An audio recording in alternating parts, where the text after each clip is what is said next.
Well, hey guys, my name is Sam, if you don't know me, and I have the opportunity today, or whenever you are possibly watching this, to share about patience. But I want to talk about how patience pays off.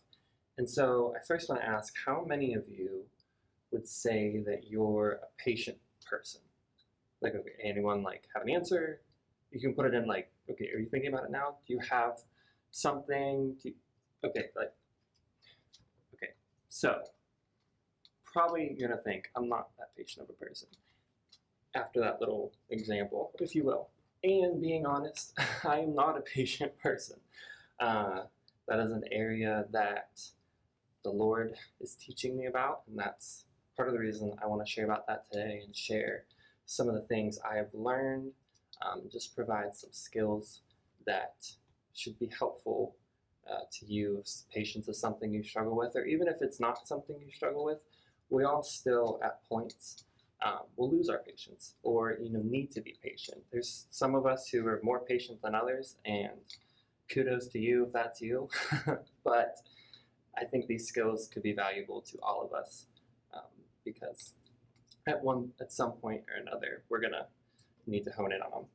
And so, as an example of just how we are not a patient people, it really comes from our society. I mean, it also basically our sinful nature to begin with, but our society has helped fuel this impatient personalities within us because you can look at things like drive-throughs. Amazon has one-day shipping along with their two-day. I think Walmart has one day now, and curbside pickup and all that kind of stuff, and delivery right to your home from food. Like, you don't even have to leave. Like, it's just like, I want it, it's here. And there's no level of, us having to wait. It's, hey, I want it, I can get it. And that's not how it should be. That's not how we should act, because um, patience, as it's been said, patience is a virtue. And so I think we need to learn and hone in on these patience skills. And I just thought of this one. There was even a commercial back in the day. I say back in the day, I'm super old, but had these people yelling out their window, and they were saying, "It's my money, and I need it now." And okay, sure, it might be your money, and maybe you do need it now, but it's not always like that. And so sometimes we have to wait. Sometimes we have to be patient. And so we're just going to look at a couple ways of working on that and hopefully being a more patient people. But before we can kind of jump fully into patience, you have to kind of understand that patience can be coupled with, a lack of patience can be coupled with being a control freak, if you will. And that is also something that I struggle with. I would say that I am a major control freak. Would I have admitted that a couple years ago? Definitely not. But it's something that me and God are working on, and if it's something you struggle with, I hope it's something that you work on with God. But with patience, the lack of patience comes when we, are trying to hold too much control, because now that it's our control, we want it to happen on our terms, and that just doesn't roll that way. But to kind of, start gaining patience and losing that control, giving up our control, is we first have to understand who's in charge. Because if we don't understand who's in charge, then who we're going to give control to. But that person who we have to understand who's in charge is God. It's pretty straight and simple. He's the one that, from the beginning of time to now to the future, has planned and guided our steps, planned out your life, my life, everyone you come in contact with. And so trying to hold on to this control is something, simply put, is not good and will contribute to a lack of patience and impatient reactions and things. So we first just understanding that God is the one who's in control. And if we read in Psalms 37:7, and I'm reading from the New Living Translation for these verses, it says, "Be still in the presence of the Lord and wait patiently for him to act." Straight out in there, it's saying, wait for God, wait patiently for Him. Understand that He's the one working it out. He's the one who's in control, and it's not our duty to orchestrate the situation. Are there times where we, to a certain degree, have to step in? Yes, but not overstepping God. You know, but yes, just when faced with a tough situation or whatever it may be, rather than trying to gather up all that control, just know that God is in control, and like that verse says, wait patiently for Him to act. And kind of along with that, we're still kind of on this control topic, and so we've kind of established, okay, so God's in control, and I want to, be more patient and all that kind of stuff, but like, what do I do now? And straight, simple, and forward, now that you know who's in charge, you can quit controlling. It's that easy. Well, it's not that easy, but it's that simple. It's just quit controlling. And in Psalms 46:10, it says, "Be still and know that I am God. I will be honored by every nation. I will be honored throughout the world." We can quit controlling and be still because God says to. And we kind of established this in the previous point, that He is in control and knows what's going on, and that we will sit back and wait patiently for Him. And I think, thinking from a control freak standpoint as myself, and then maybe if you're kind of sitting there wondering the same thing, you're like, okay, you say quit controlling, but it's not always that simple. And I agree, it's not always that simple to just stop controlling, but reminding ourselves that someone else is in control will do a huge benefit for that. And just reminding yourself that God has it, that God's got it, and that God is with it will ultimately pull that control away and bring in a more patient person and patient self. And with, but thankfully, sorry, I was reading my notes wrong. But thankfully, I'm learning about this. Hopefully you are too. And just understand that, control is not a good thing, but patience, like I said in the beginning, is a virtue. But then we kind of come to this point and you say, okay, so you're saying quit controlling, but like, what happens if I lose my patience? Or what happens if I start to lose this new trust, in God to control, and things start to fall away? And, quick note on that is like, I can say like, okay, quit controlling, and you say, okay, I quit controlling, and then move on. But it's not always that simple. And I know for me, my impatient self, my patience in a situation fluctuates. It's not always something that, it's like, oh, I'm good, I'm patient for this whole time. And that's why I want to discuss this last point, which is to find rest and reassurance. So first is to find rest. And the rest, as I just simply put, is to find rest in your newfound patience.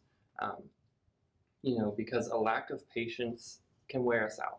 The stress from that, the anxiety from that, it takes a physical, and it can even take a mental health toll on ourselves, trying to hold on that control and have everything come our way. But rest, once you've established this patience, just find the rest in that, because rest is healing. And it's something that God speaks about throughout the Bible many, many times. And he even took a rest, so if God's taking a rest, you can take a rest. But, and second on that though, is the reassurance. And I say reassurance because the definition of reassurance is the action of removing someone's doubts and fears. So we've established this, patience, but say our patience starts to, waver a little bit, or our control starts to come back a little bit, because, maybe we're having some doubts and fears again. And that's why it's so important to seek reassurance, to remove those doubts and fears, to return to that um, patient state, if you will. So there's a couple people, or three different, I could say, that you could run to for this reassurance. Looking for this reassurance, and the first is go directly to God. It's that straight and simple, um, because God is the ultimate source for removing our doubt and fear, and He is our source for everything, because um, that's just who He is. But in Isaiah 41:13, it says, "For I, the Lord your God, hold your right hand. It is I who say to you, fear not. I am the one who helps you." And you see right in that verse, it says to fear not. Um, so that's just why I say go directly to God to remove your doubts and fears for that. And just a side quick picture that even looks cool in that verse is the fact that in it says, I hold your right hand. And that is just such a cool image of how God is with us, um, always with us in our patient times and in our impatient times.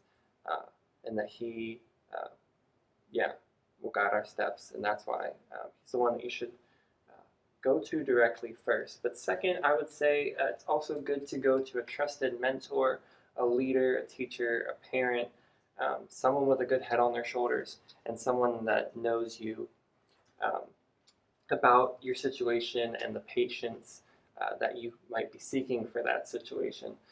Because this person, like I said, would know you, um, so then they could point you in the right direction and give you good pointers, and hold you accountable even when you might have an impatient reaction or start to lose that patience.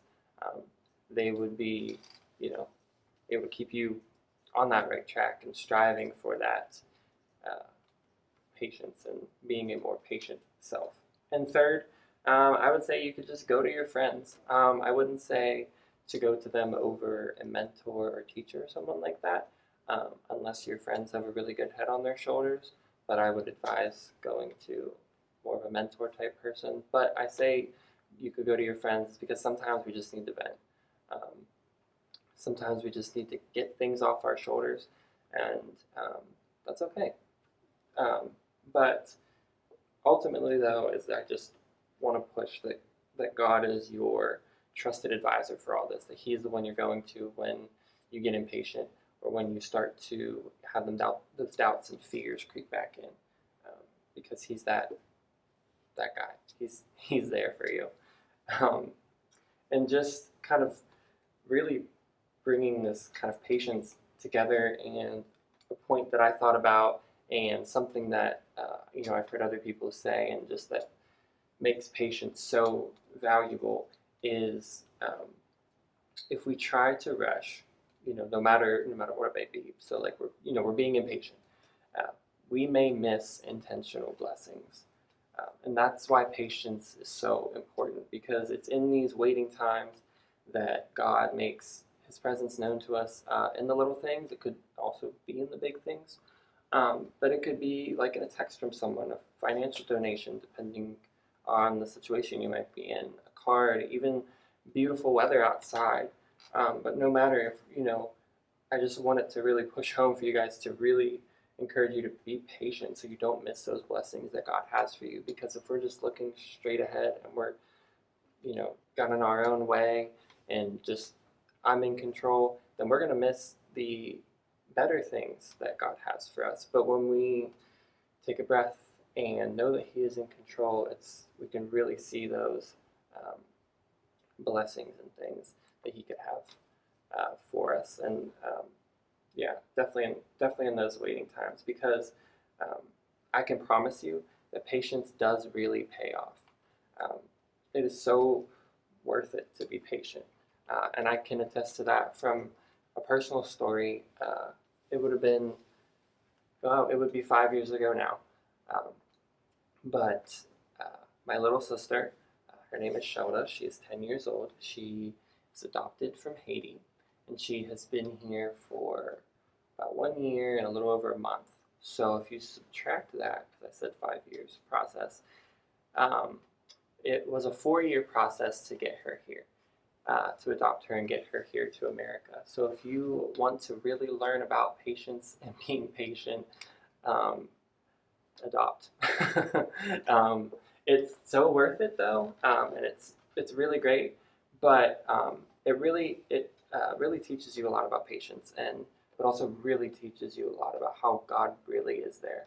Um, because there would be times where we would be waiting for a couple months on just simple things like paperwork, or um, couldn't complete something right at the time because a payment was due for that. We didn't quite have the money for it because adoption is expensive. But it was in those waiting times and in that time of waiting where we saw the biggest blessings, is that because like those in that time of waiting, the financial donation that we needed showed up, or we got just encouraging cards from people or posts on Facebook, or people would step up and host car washes or soup dinners to raise money. Um, but it was just so cool to see that when we took the time to understand that God is in control, we also were able to see the blessings that came from God from that. And that's just why I really just want to push that um, patience is so important, because um, it's in those waiting times when you're going to see those blessings. And now she's here, and it is super cool to just see how that all comes together. Um, but to just wrap it up, I want to just highlight those 3 points again, and that is to understand who's in charge, and that is God. That is one straight answer. It's God who is in charge. Second is to quit controlling, because God is the one in charge. You're not in control. You don't need to be in control. Um, you need to be patient. You need to wait. And 3 is to find rest and reassurance. Find rest in your newfound patience and reassurance when those fears and doubts and impatient thoughts start to creep back in, because you want to remain a patient person. Don't want to backfall. So yeah, just strive to be patient no matter the situation, because in the end, patience pays off.